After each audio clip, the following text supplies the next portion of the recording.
All right.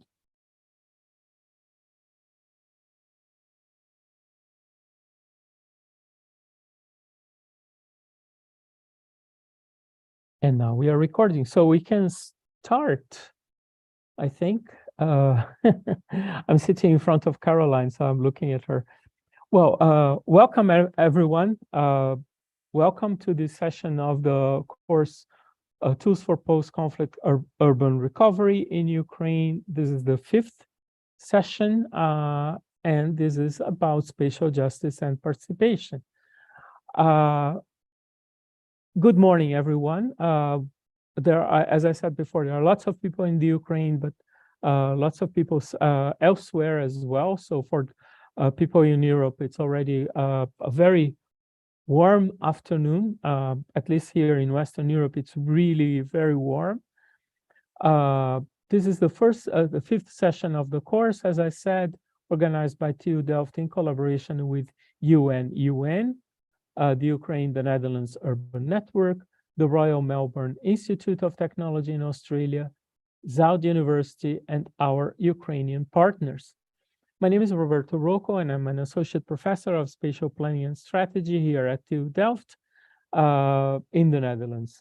As you know, this course seeks to discuss spatial strategies for an integrated urban recovery in post-conflict settings, investigating the process of reconstruction and what the notion of building back better means in reality on the ground, tackling inequalities, strengthening the capacities of local actors, and pursuing a green, resilient, and inclusive urban recovery anchored on sound spatial planning, design, and policy.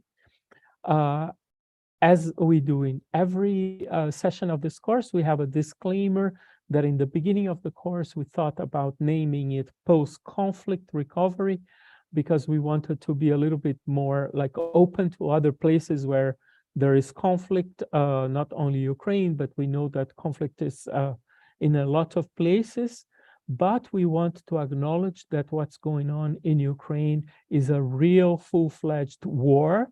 It's important that we use this word because communication has been used to erode a public discussion about the war, and it's important that we use the right word to describe it.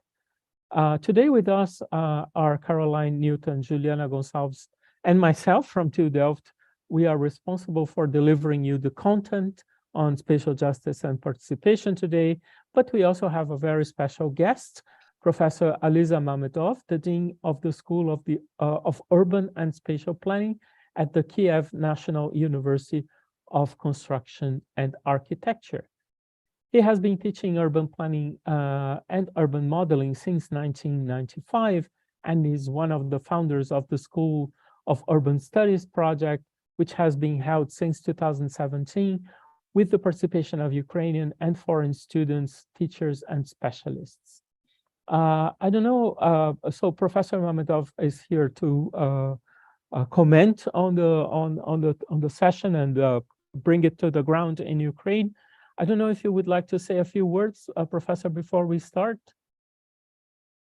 I just would like to say thank you for your help in such a hard situation of Ukraine. Of course, we are looking to the future, very optimistic, and we hope that this war will be finished as soon as possible.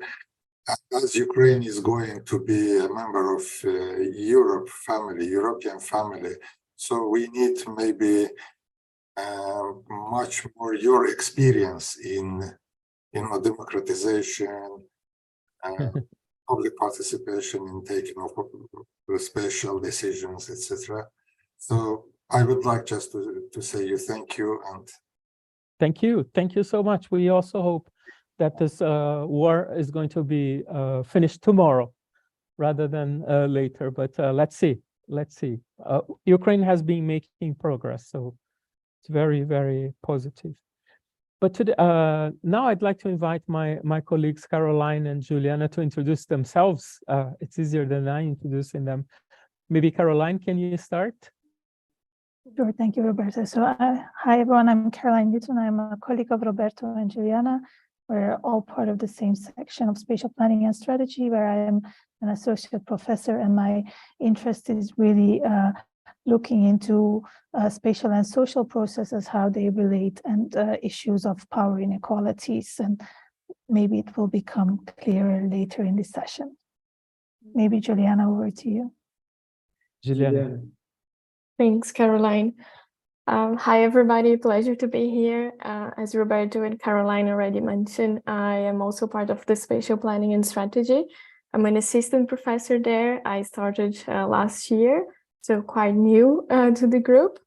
My research also focuses on spatial justice and how we can operationalize this into urban planning and design. And I specifically focus on participation, which is what I'm going to talk today about. Perfect. Look, thank you so much, Juliana, for your introduction. I am Roberto. You know me. I don't have to introduce myself, but maybe just it's useful to tell you that I'm a specialist in governance and planning processes. So I try to understand planning.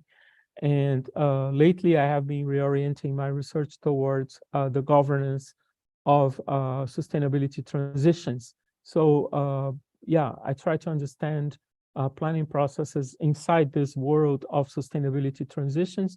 And most of all, I try to understand the issue of spatial justice and justice in general in the planning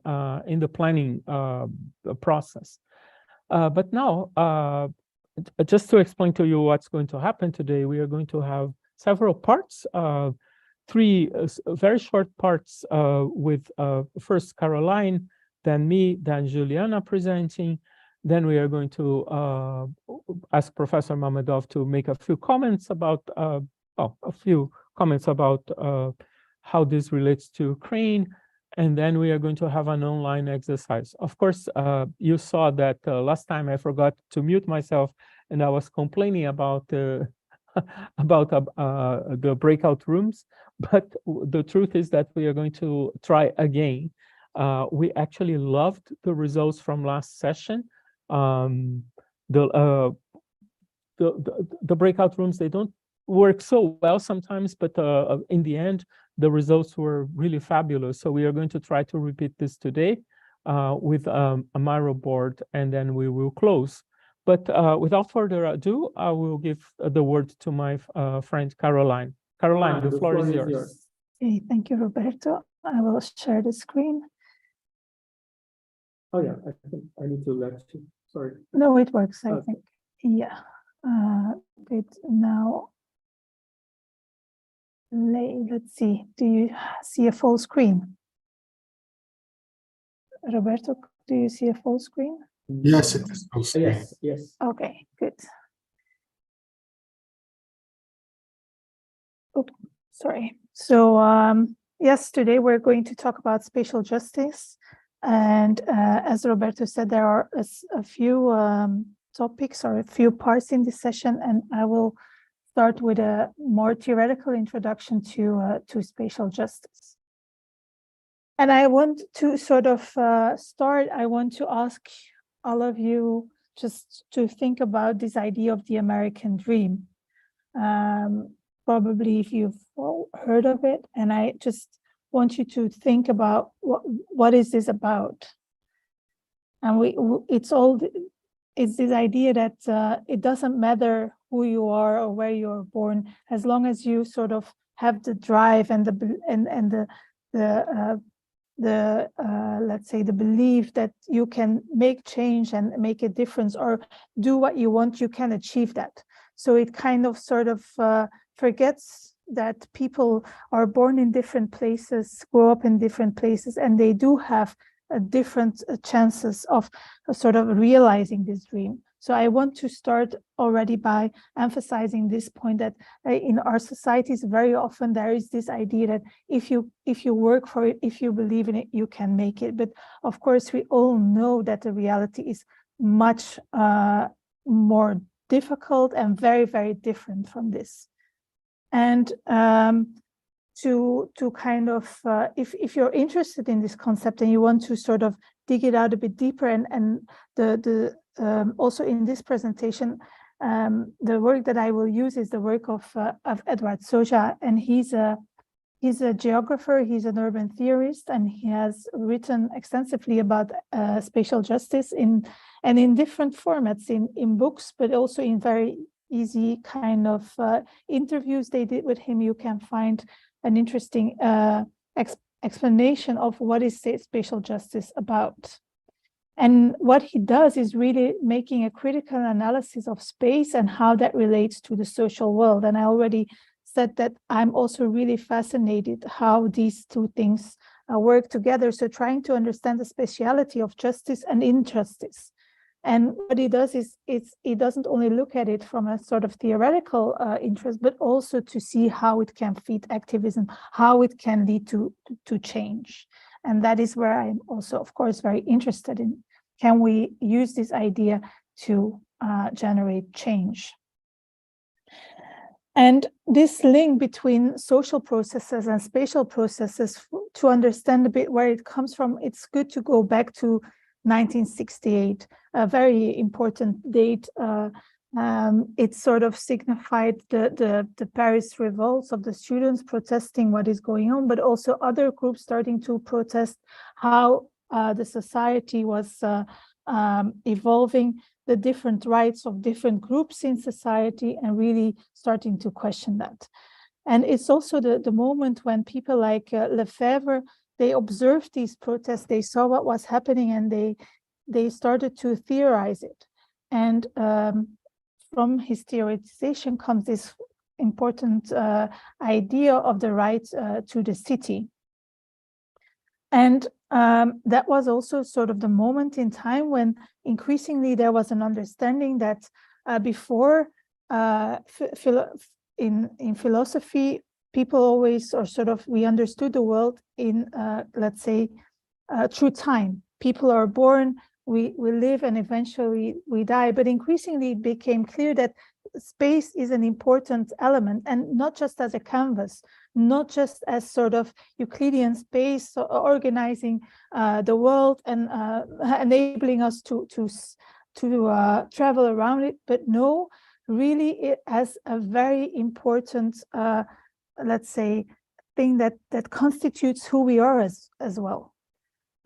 So it's no longer a container, it's a social construction, and people become creatures that live in time, but also in space. And by living in space, or by being in space, it also means that we have spatial relations. We relate ourselves to others in space.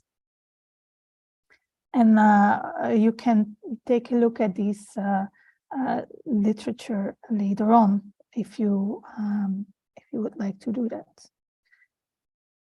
And that brings us to this idea of critical spatial thinking, where, as I already said, space is a social production, and for that we go back to Lefebvre's understanding, a spatial understanding of perceived, conceived, and lived space. And I cannot go into detail, unfortunately, in this session, but there is a QR code that you can scan, and it will take you to a website, Blended Education, where you can find videos by Roberto, but also some videos by myself. And one of those videos really talks about this kind of critical spatial practices. So as I already said, there is this ontological spatiality of being. So humans are no longer only temporal beings or social beings, but they're also spatial beings. Another important aspect to take into account is the critical theory, which was established by people as Peter Marcuse and the Frankfurt School, really coming up with also approaches, as I already said, what Soja is doing, it's from a sort of theoretical interest, but also seeing how you can use theory to generate change. And that was also what people like Peter Marcuse, but also his father, Herbert Marcuse, were trying to do. And another important element I want to point out, as I already said, I'm interested in social and spatial practices. The social and the spatial, there's a dialectic relation. impact in space has impact in social relations and vice versa. And I will try to explain that with an example from Cape Town in South Africa. So all of that just to say that space matters very much, and that on different scales.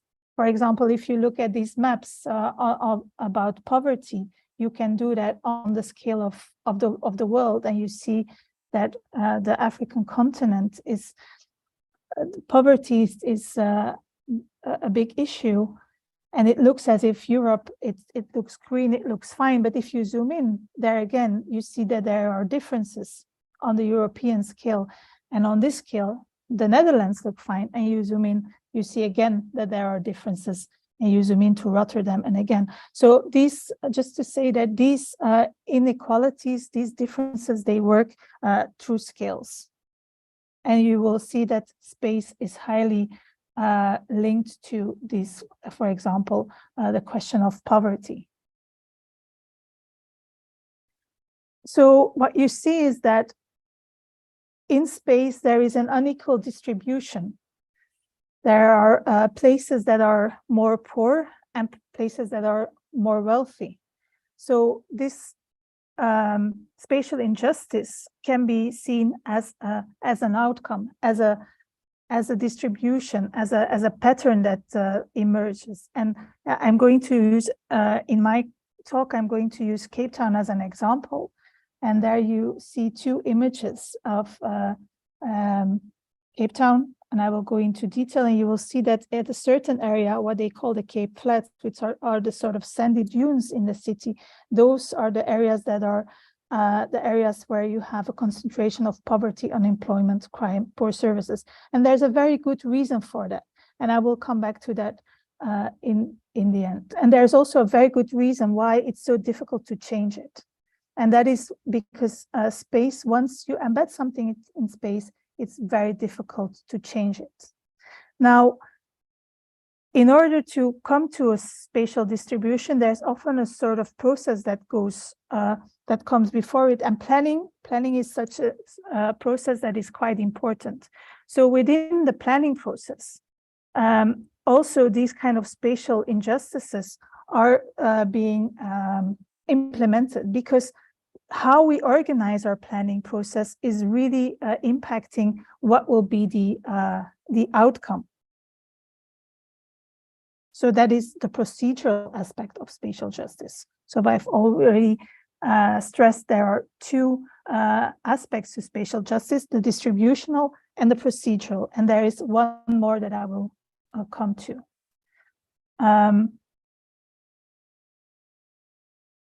This kind of spatial embedding of value, let's say, it has a very big effects. And again, I will illustrate with the Cape Town example. But I like this map of London that you see there on the right-hand side, where they did they asked, how would you describe certain areas in London? And you see that there is a clear distinction of how people identified, or how they kind of saw these different areas. So there you see that there is a geography of inequalities. So it's one thing to observe it and to map it, but the real issue with it is that when you are differently located in space, it has a deeply oppressive and exploitative effect, especially when it's maintained over long periods and rooted in persistent divisions in a society, such as those based on race, class, and gender. And I just want to sort of emphasize again that this kind of, when it's maintained over long periods of time, and okay, if this is an aspect, then maybe if we make changes to space, we can counter these effects. Yes, that's true. But as I already said, once you embed something in space, it's very difficult to change it. So to summarize, before I go to the example, I just want to stress again, what is this idea of spatial justice? Spatial justice involves the fair and equitable distribution in space of socially valued resources and the opportunities to use them. So the distributional aspect. And it acknowledges that social processes shape the spatiality of these specific geographies of injustice, the procedural aspects. So what we need is urban dwellers to be able to participate openly and fairly in the process of producing urban space. So that is still about the procedural. How can we make sure that everybody participates? But there is another aspect of spatial justice that is important to acknowledge and to take into consideration when we think of how can we move towards a more spatially just outcome. So it was about the distribution, the procedural or the processes, but then there is a third one, and that is the recognitional aspect. So the recognition of difference is really, really important, because we are all different people, we all have different needs, we all have different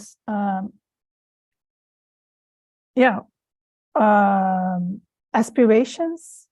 So when we design, when we think about planning, it's important to recognize these differences and to kind of bring a contemporary term to that. We have to think in an intersectional manner. It's sort of grounded in feminist movements in the past, and it's kind of has evolved to really acknowledging that we are all kind of are different. Men and women are different. If I grew up, would have grown up in South Africa in certain areas, it would have a very different impact than if I would have grown up in London, for example. So I think that is where this is where I want to kind of stop with the theory.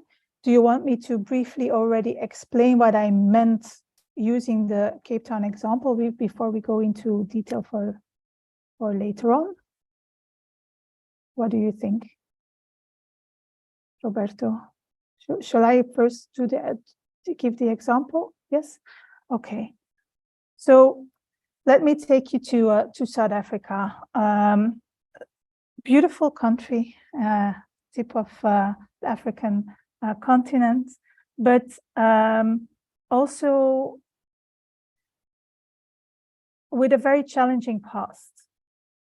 I'm not going to go all the way back in history, but important to know is that, of course, the South Africa was kind of the Dutch came to South Africa, the English came, so it was colonized, and a state was sort of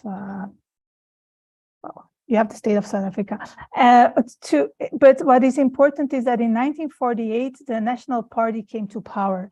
And at that point, apartheid became an important principle, a guiding principle. And it was also really embedded in the legislation. That meant that there was a segregation on all intrapersonal levels. That was actually really a racist legislation. And depending on whether you were white or black, or if you even were colored, you had to go and you had different treatments, and you had to live in different places. And that meant from the kind of the whole scale of the country, where they identified certain home countries, where the black majority of the country had to go and live. And if you can see it on the map, actually geographically or spatially, it was a very small portion of the land. That meant that there was a huge displacement of people. Between 1951 and 1985, 1.7 million people were displaced. And they had to move from formerly white areas to live in the homelands. To give you a bit more context of how far this kind of segregation went, there was all kinds of laws that were voted. I just highlighted some. There was a prohibition of mixed marriages, so you could not marry someone from another population group. One of the acts that had the biggest impact was the Group Areas Act of 1950, which identified certain areas as for certain population groups, also within cities. And that meant that at the scale of the nation state, planners were making models of how an ideal apartheid city would look like. And in the middle image, you see in the center, the CBD, and around it, you have different areas for different population groups, from white middle class to the white lower classes, and then colored groups, and so on. And then the local municipalities, they had to translate these models into the reality. And you see there an example for Cape Town. And now what is so interesting to see is that they really knew how you could use space as a weapon, as really something to shape your society. And they used infrastructure, for example, to define very hard barriers between these different groups. They use railways, railway lines, highways, and so on, to make sure that people could not really come together. And there are two very interesting areas in Cape Town. One is the District 6, which was a really sort of mixed area, a lot of jazz clubs, a lot of lively neighborhood. And there was another area, the Bokap. Also, it was the area, and it still is the area where a lot of the Cape Malay people live. And you already see that for the Bokap, I can use a kind of a recent video, a touristic video by District 6 shows historical images. And there is a good reason for it, because the Group Areas Act in 1950 sort of decided that both of these areas, they were going to be white areas. So everyone who wasn't white had to be moved. And what actually happened was, for the Cape Malay, because of, sometimes things in planning don't go as they plan. So it wasn't completely destroyed, but the District 6 area was, and people were forcibly removed to this Cape Flats area that I already mentioned in the beginning, sort of the more poor areas in the city. And so the spatial implications of this kind of apartheid planning are very harsh. And I show you two different neighborhoods, and then the infrastructure they put in between. You have the railway, you have the highway. So making sure that people definitely will not cross, definitely will not meet. And I've emphasized this a few times, that once you embed something in space, it's really, really hard to change. So post-apartheid, they try to see, okay, how can we, this area, this Cape Flats area, which has a lack of opportunity, how can we turn that around? And come up with a development strategy. But it was very, very difficult to do. And you still see that even today, this unequal development is still present. And this is an image of the District 6 Museum. So in this one area that they completely forcibly removed all the people. After the end of apartheid, they started a museum, and they were trying to identify all the people where they initially lived, and trying to bring people back to the area. Just a Google Maps area of this area today. So what you see is there is a University of Technology that was established there. That is what they actually wanted to do during the apartheid era as well, bring in a University of Technology. And so they kind of removed everything for that. But until today, it hasn't been kind of built up again, just some historical images. And that is what it was today. So they have tried to identify the people who lived there, and they have started to rebuild, but it's not very successful. This is a kind of an old image. You can say, okay, the quality of these houses is not good, but there was a social fabric that is now completely missing. And I hope that I have, with this example, illustrated the importance of thinking about how to deal with space once it's built up, but also once it needs to be rebuilt. How can we do that in such a way that we, and instead of kind of anchoring injustices, we anchor the possibilities for justice and for empowerment and full and happy lives for future residents. And I think, Roberto, that I will stop here. All right, thanks. Thanks, Caroline. We are sitting in front of each other. So maybe it makes it a little bit more confusing, but I will now share my screen to give my part of the presentation. Yes.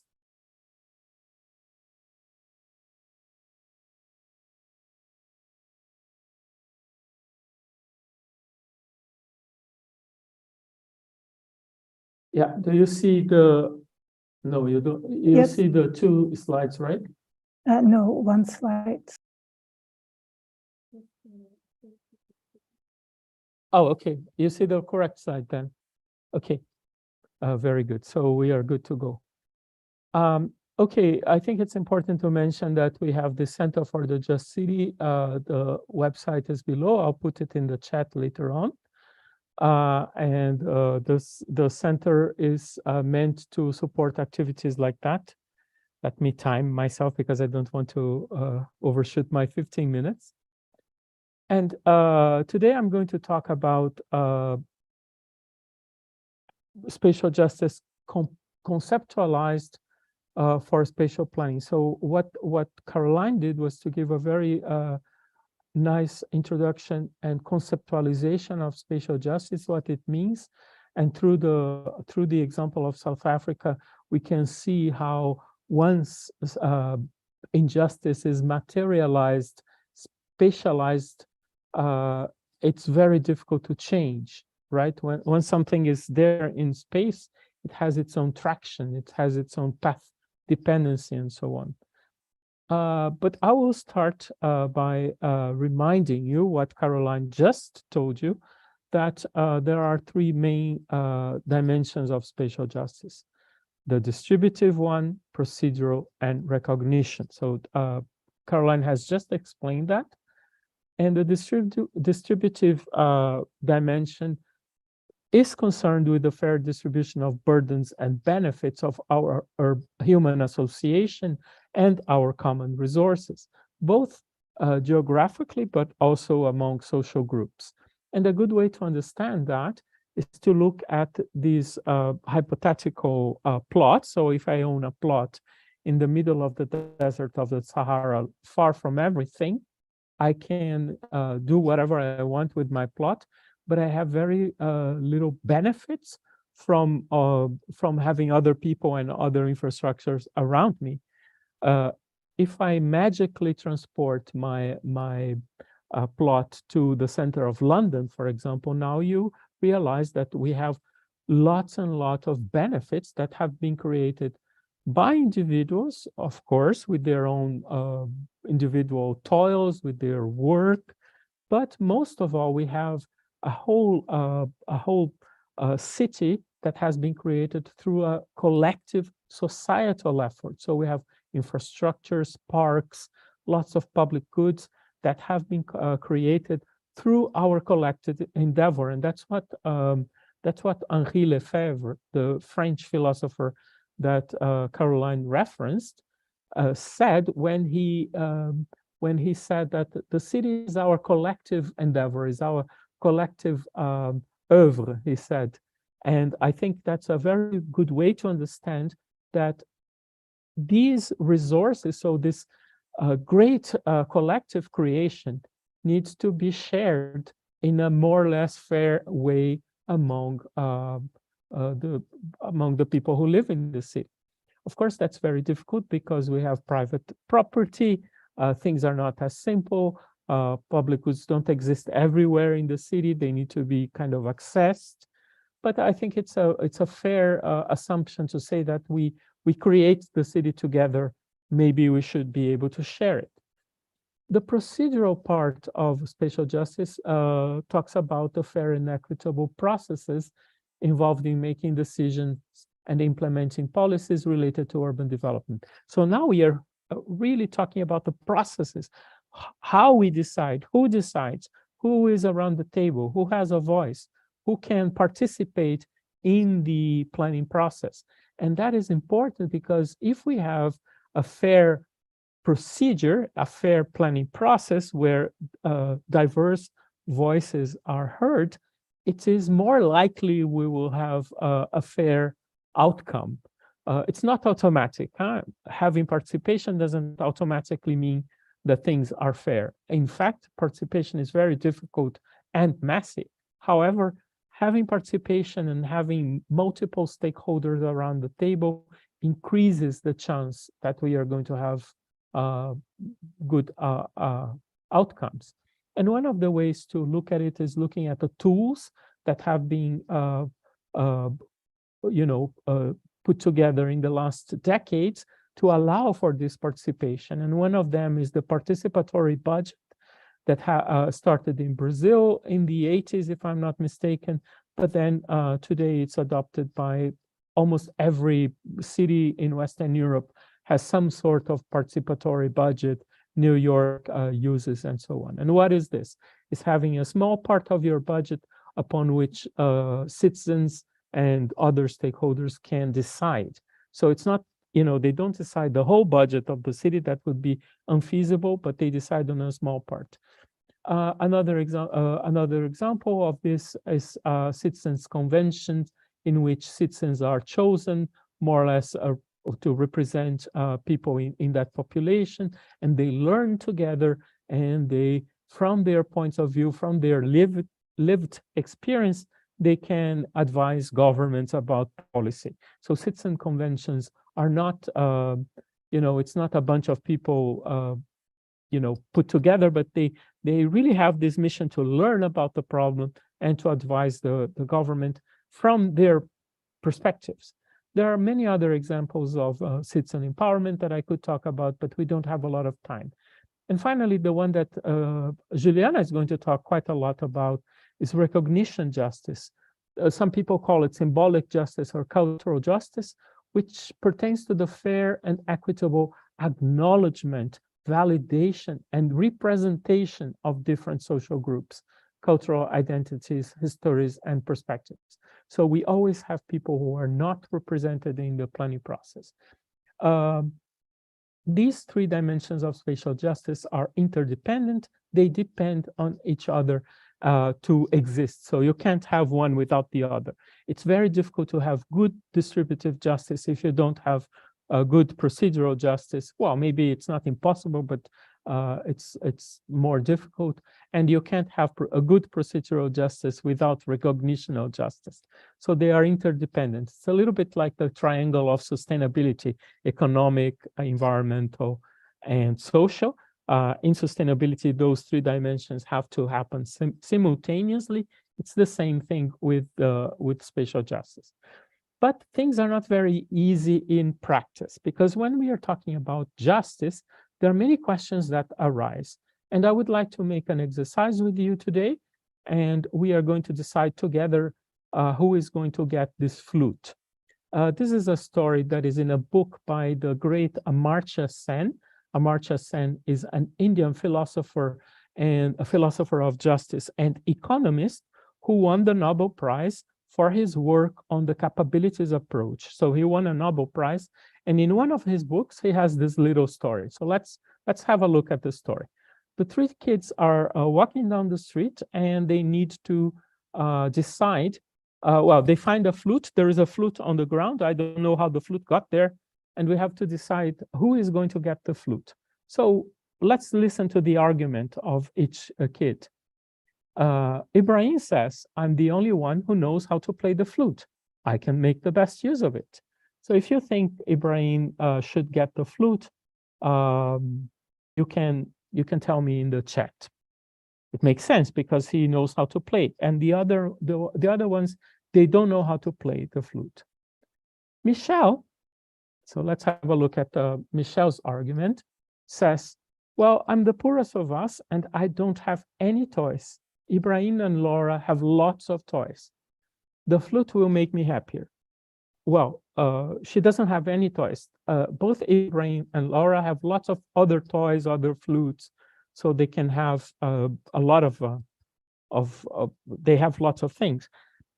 And the thing is, there is a special economic principle here that operates that a small thing, a small gain will mean a lot to Michelle and will mean less to Ibrahim and Laura.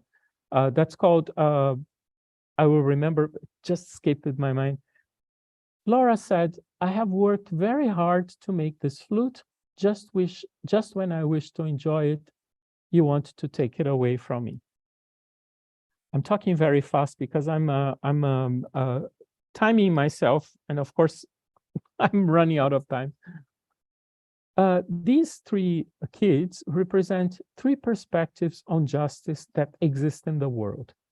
Ibrahim is the utilitarian, which means that utilitarians are concerned about the outcomes of actions and the greatest good for the greatest number of people. So the best outcome for the majority, so to speak. Laura represents economic egalitarianism. Economic egalitarians, they believe we should have some measure of distribution in society, and people have some rights that they need to be respected. And we need to take care that there is not a lot of imbalance in society. And I know that if you come from Ukraine or other Eastern European countries, you might be a little bit frustrated by this view from the heritage from socialism in the past, and people tend to reject this view very, very hardly. But Laura has another take. She represents libertarianism. And libertarians, they are concerned about hard work, about merit, about not having their things taken by others. And she's concerned about, not being interfered by the government and so on. You can tell me what you think and who should get the flute in the chat. They should leave the flute on the ground. That's an option. I hope you can understand that this simple story illustrates a much bigger problem that we have in society, right? We are very divided among us politically about how to share our burdens and benefits. And these three perspectives exist in real life. They are there, and we have to deal with them when we are doing policy. A lot of policy is utilitarian, actually. A lot of policy will charge Laura, for example, because Laura is the owner of the means of production, right? She has a factory of flutes, so she can produce lots of flutes. Maybe the solution to this is that Ibrahim teaches everybody how to play the flutes, and Laura teaches everybody how to produce the flutes. That could be an outcome, right? It's very, very difficult to decide on who should get the flute. I see a lot of people in the chat are saying Laura should get the flute. And I think you are thinking of, okay, she made it, so she deserves it. But in real life, what happens is that policies are not designed like that. Many times, we have to pay taxes for things we produce because Laura probably is using inputs from society. She's using workforce, infrastructure. She's polluting the air, producing flutes. So she needs to give back to society, not only with flutes.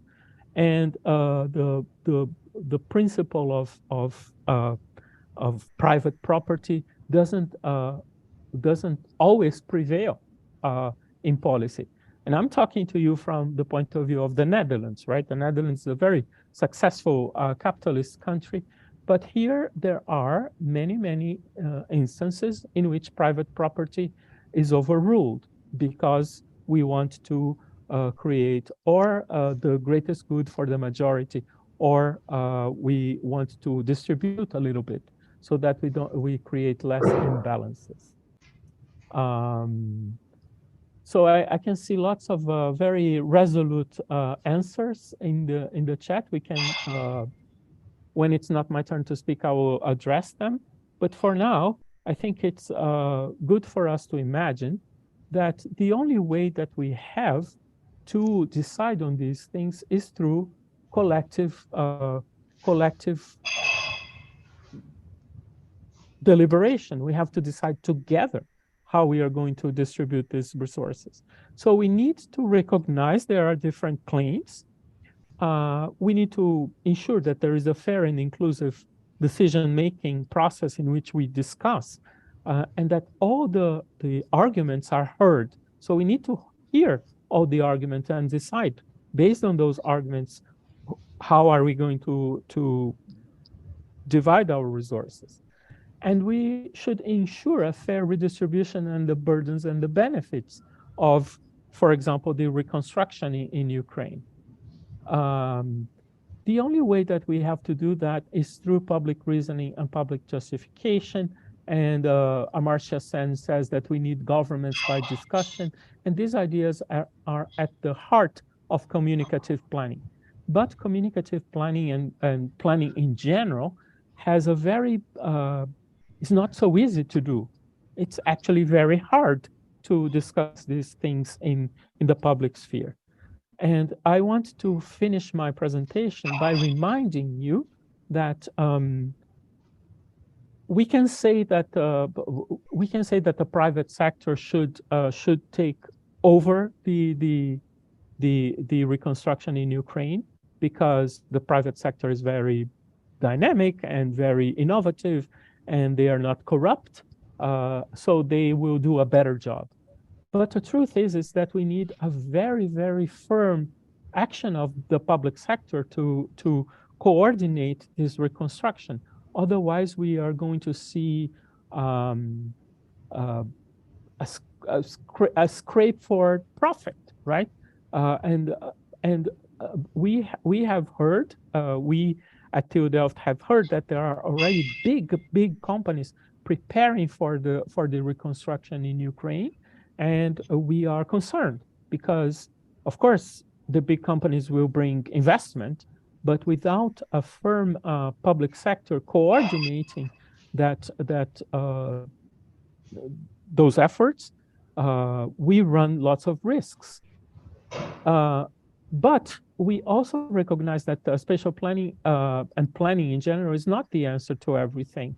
And actually, we will need a lot of people in civil society organizing themselves to face these challenges of reconstruction.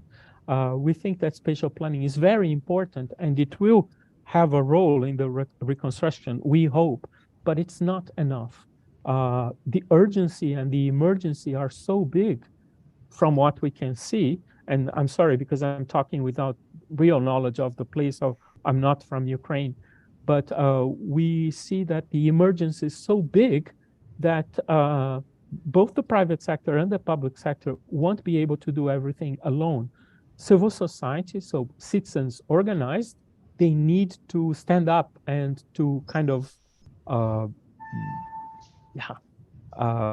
also put their force into this field of governance so that we have moderately good outcomes. I will finish here, and I will leave the word to my colleague Juliana. Juliana, the floor is yours. Thanks, Roberto. Let me share my screen also. Just sorry, 1 sec to interrupt you. Can we ask everybody to turn the microphones off, please? Because sometimes we can hear background sounds. Spatial justice. Please.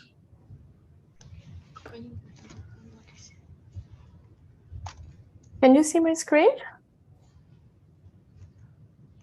We can see it very well, thanks. Okay, thanks. Well, so my talk, the last one, I'll also try to be on time, is about public participation and its relationship with spatial justice. I think this is already becoming repetitive at this point, but I want to go back to the 3 aspects of spatial justice just to place participation there. So often participation is placed within the procedural justice. It contributes to procedural justice, as Roberto mentioned, is one aspect. It's not the only one. Normally, I can still hear some background. Okay, no, it's better. Yeah.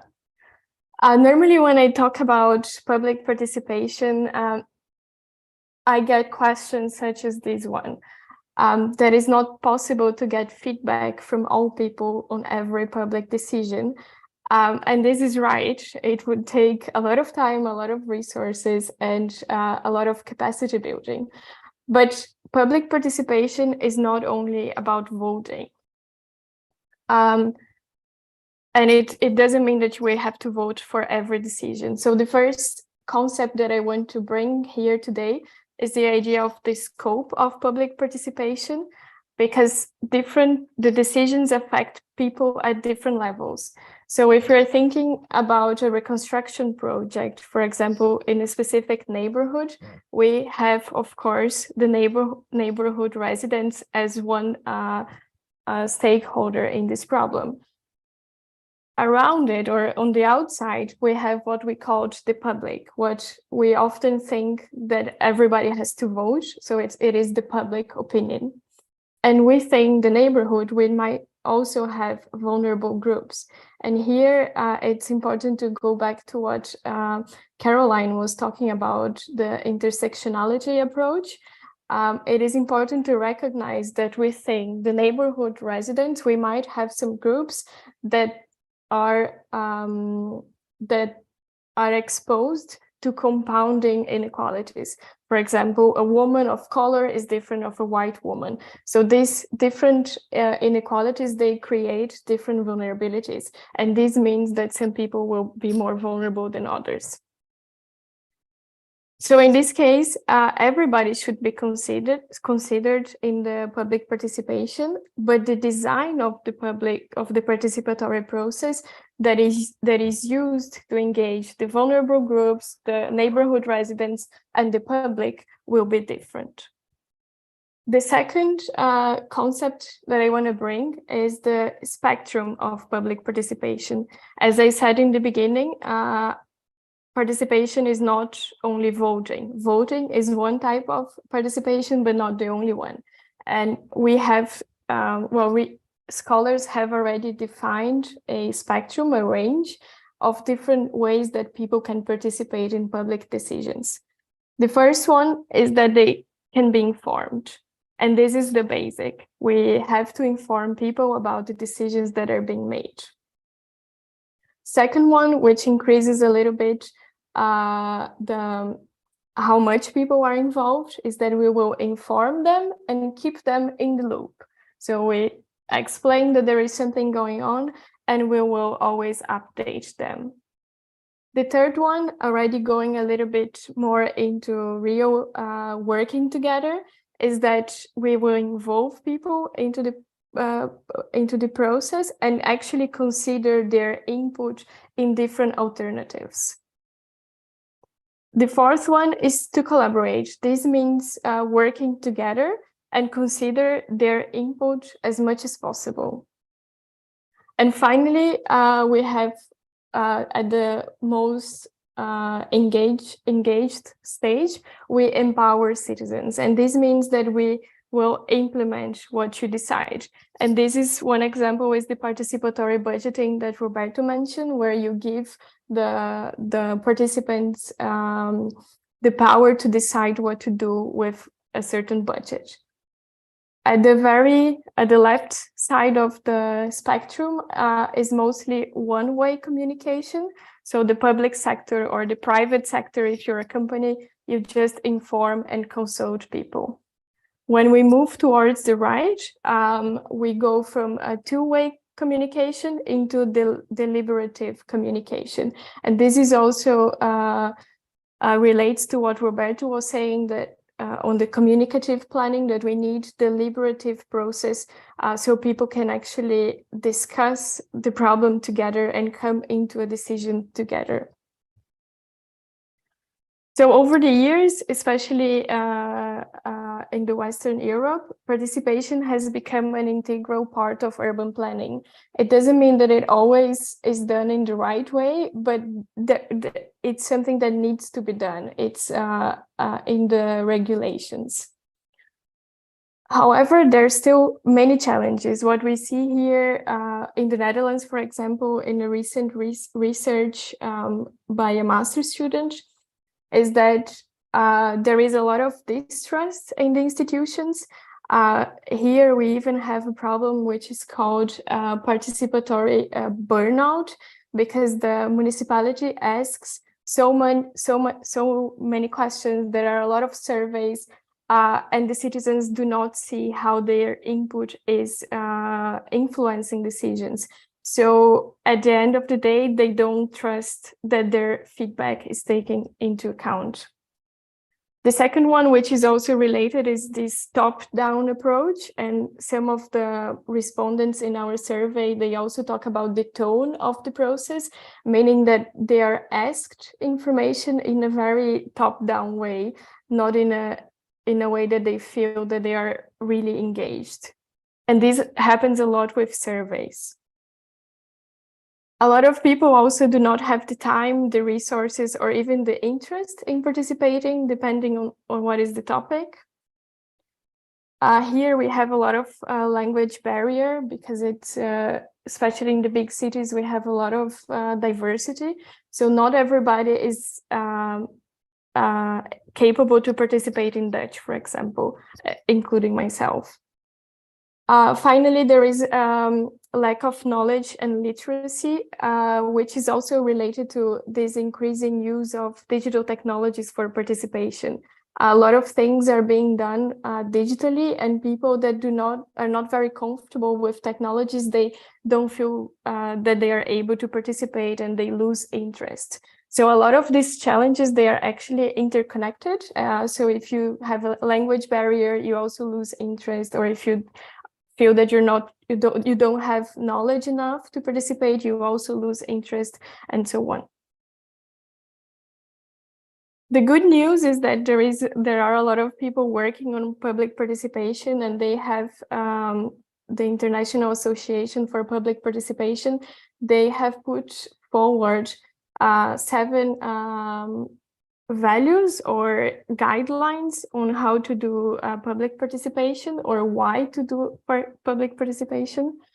The first one is that people who are affected by a decision, they have a democratic right to be involved. And second, their contribution should influence the decision. Otherwise, we limit ourselves to tokenism. Third one is that the participants have to know how their input will affect the decision. So if you're collecting data via survey, you have to tell them how their input is going to be used. Fourth one is that all the interests and needs have to be clearly communicated, including the decision makers, be it on the public sector or on the private sector. If you're a company that is going to do the reconstruction, your private interest should be clear. The fifth one is seeking out and facilitating the involvement of those affected. And this also talks to the, goes back to the barrier of people feeling that they don't have the knowledge. So we have to really facilitate their involvement in the process. Sixth one is that we have to check how they want to be involved. And in this way, we can also avoid the participation burnout. And finally, we have to provide information that allows people to participate in a meaningful way. And all these 7 propositions, they have as a benefit or as a consequence that they strengthen democratic values. They promote public support and sense of ownership, which facilitates whatever project is going on. And finally, it promotes capacity building. Altogether, we can say that these 7 propositions, they will lead to better decisions. When it comes to the participatory process in the planning cycle, we have 3 main steps. The first one is identifying what has to be done. So what are the issues? What are we dealing with? The second one, we have to envision together where do we want to go? What is the vision that we have for this particular place? And finally, how can we get there? So what are the strategic decisions that we have to make? And all this process, we can always follow a process that first explore or it diverges. So we explore different opinions, we explore different designs, different solutions, different strategies, and then we converge into a decision. And this has to be done in a participatory way. To give you some examples, one for the first phase, which is the problem formulation, one of the processes that is very commonly used is participatory mapping. And here I show you some examples of how you can do that. You can do it digitally. You can also bring a map and ask people to contribute. You can ask people to draw their own map. And this really, in this way, you can really see how they visualize space. And you can do this all together. When people are outside in the field, it's also common that they pick things that are around to represent the geography. Like if there is a mountain, they pick rocks to represent that. So depending where you are, you can go with the different options, depending on what you want to get as well. For scenario development, I want to bring here 2 examples for collective envisioning using arts-based methods. The first one is on the right is a graphic created during a Word Cafe event. So here you can see what are the values that people were discussing during the workshop. There was a graphic designer and he put this all together so that people could discuss on the next day. And on the right side, you have a zine, which is like a publication. And I find this particular interesting because it was done by people who have been displaced or they have been evicted from their houses. And in this, with this collective storytelling and documentation, they want to bring back the memories that they had from this place. And I think that can be a particular interesting method for reconstruction, because we can connect to the memories of the place and then imagine how to go into the future. The third one is about evaluating different alternatives and making a selection. Here you can use methods that are more fancy, where you can print some elements before and then you put people together to come up with a design. On the right side, you see a little bit a less fancy version of it, but equally valuable, and the insights are the same. People use materials that they have to represent spatial elements, and they can test different designs. So this can be done in different ways. So when designing participatory processes, there are some elements that we have to consider, and this is not an exhaustive list, and it doesn't mean that everything has to be there to the most perfect way. But I have put together a couple of guidelines so that when you design a participatory process, you can have kind of a checklist. So first one is a clear purpose to engage. Also thinking about the different phases. What do you want? Do you want to get information about the issues? Do you want to create together? Do you want to envision together or evaluate different options? A clear definition of roles and interests for all involved. It's also interesting to look at some strategies to minimize bias participation, so you don't end up with only one group in your process. A clear strategy to build trust and ensure that the process is sustainable and inclusive. It's also interesting to consider inviting a facilitator, especially when for decisions that are sensitive, that involve sensitive decisions. A clear strategy to build capacity. So how do you make sure that people get to your process and they can actually perform what you want to do?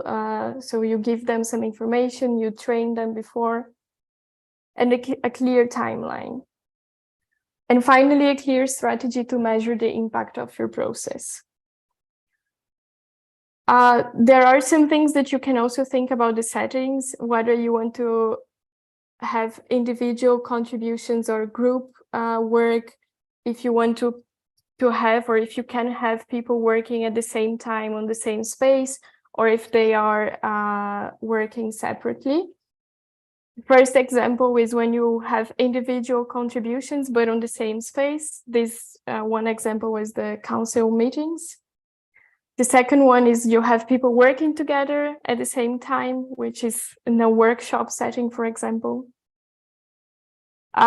When you have individual people contributing at different times, you can have voting, so they don't know what other people were thinking, but they have freedom to choose their option. And finally, you want people to contribute together, see what others are doing, but they are at different space, or they are in different locations. So you can think about a feedback wall. And all of this can be online, of course. Nowadays, we have tools that facilitate the online versions of all of them.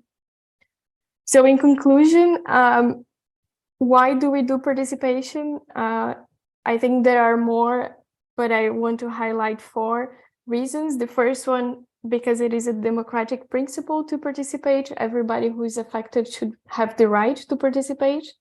It creates public support and sense of ownership of the final solution. It also promotes capacity building and eventually leads to better decision. However, participation is it's complex. Roberto already mentioned. It does require commitment from the people involved. It requires time, effort, and resources. It needs to be contextualized. I think now in Ukraine, some things will not be possible. So the choices of designing the participatory process will be different.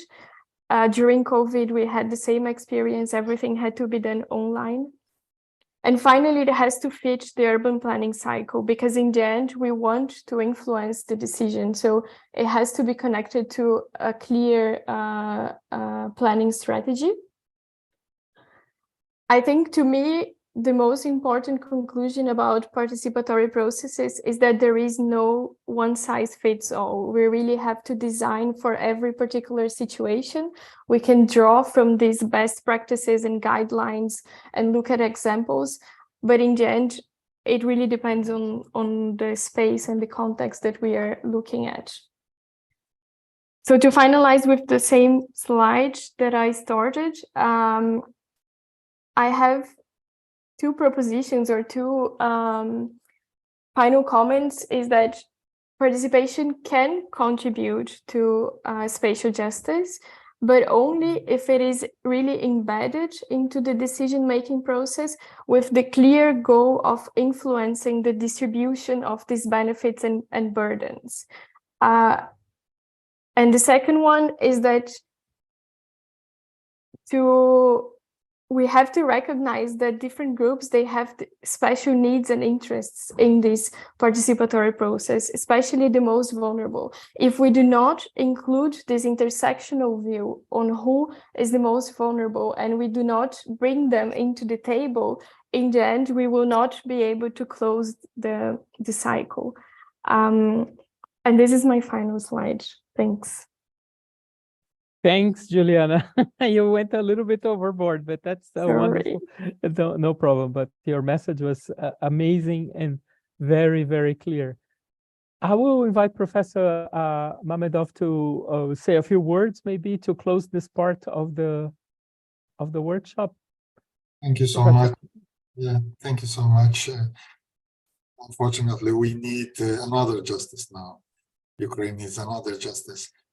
I would say a few words. The level of participation, of course, depends on the level of democracy in society. So, if to mention Ukraine, unfortunately, we had, as Juliana showed in this slide, that we are somewhere between informing and consultations, and we need, of course, further democratization of our society. And as Roberto said, that of course, for rebuilding after war, we will have first need is we need big level of investments, because we have no enough resources, of course, to build everything after war, because the war touched mostly urbanized part of Ukraine. It was very developed industrial zone. So we will need, of course, a huge amount of investments. And Roberto, I would mention that the Ukrainians are highly organized. In the beginning of war, people showed that they can take responsibility on themselves and fight themselves as society. No one was waiting some directives from our government, etc. People took responsibility on themselves and began to fight against this aggression. And this gives me hope, not only me, to everyone, that after war, after our victory, our society will have much more level of democratization, and people will take, of course, the responsibility on themselves, and I think will be higher, much higher level of participation, not only in rebuilding, but in every sphere of our life. The people will take responsibility, and I think that we will have, very developed country as a member of European Union. So I don't think that I have much more time to go in details. And I want to thank you once again for your support. It's very important for us. Thank you so much. Thank you. And I just want to make a small comment. I have seen in Poland how Ukrainians are self-organizing and helping each other. It's really incredible, and I'm sure this will be the case after the war as well. And yeah, I really hope that Ukraine will join the European Union as soon as possible. Thank you so much. Thank you so much for